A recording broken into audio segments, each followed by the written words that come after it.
आज Doubtnut app download करें। Doubtnut पर अपने सभी गणित, रसायन विज्ञान, भौतिक विज्ञान और जीव विज्ञान के डाउट्स का करो सफाया। बस प्रश्न की फोटो खींचो, एक ही प्रश्न को क्रॉप करो और तुरंत वीडियो सोल्यूशन पाओ। अभी डाउनलोड करें।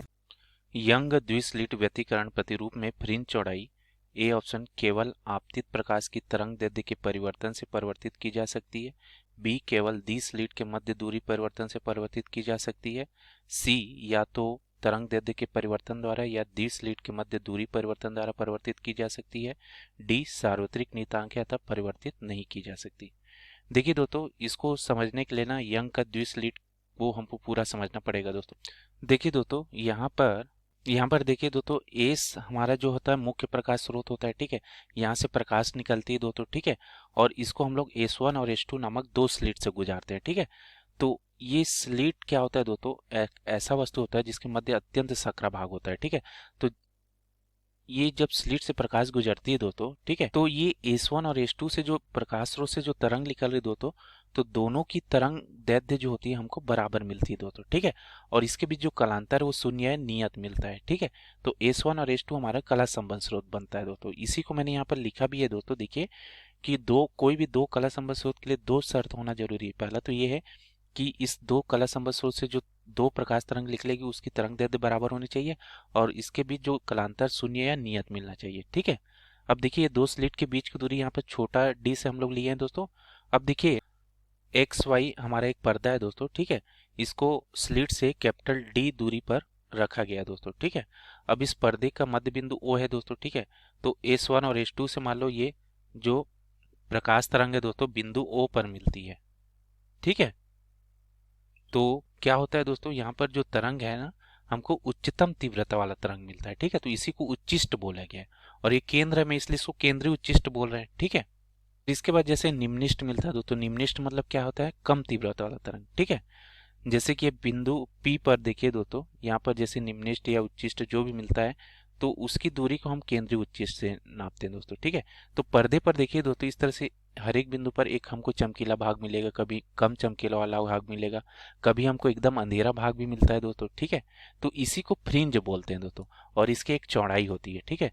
तो उस चौड़ाई को सूत्र क्या होता है दोस्तों, ये जो फ्रिंज की चौड़ाई है, ठीक है, फ्रिंज चौड़ाई, इसका सूत्र हम लोग बीटा बराबर क्या देते हैं दोस्तों, लैम्डा डी बटा डी।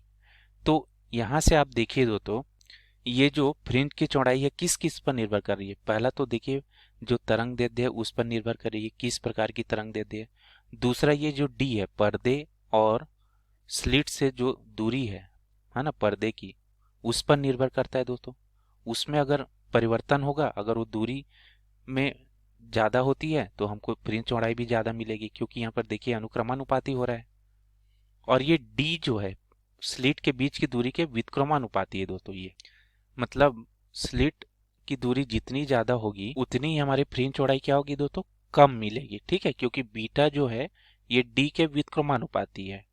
डी अगर ज्यादा मिलेगा तो बीटा हमको कम मिलेगा, ठीक है। डी अगर कम है तो बीटा हमारा ज्यादा है, ठीक है।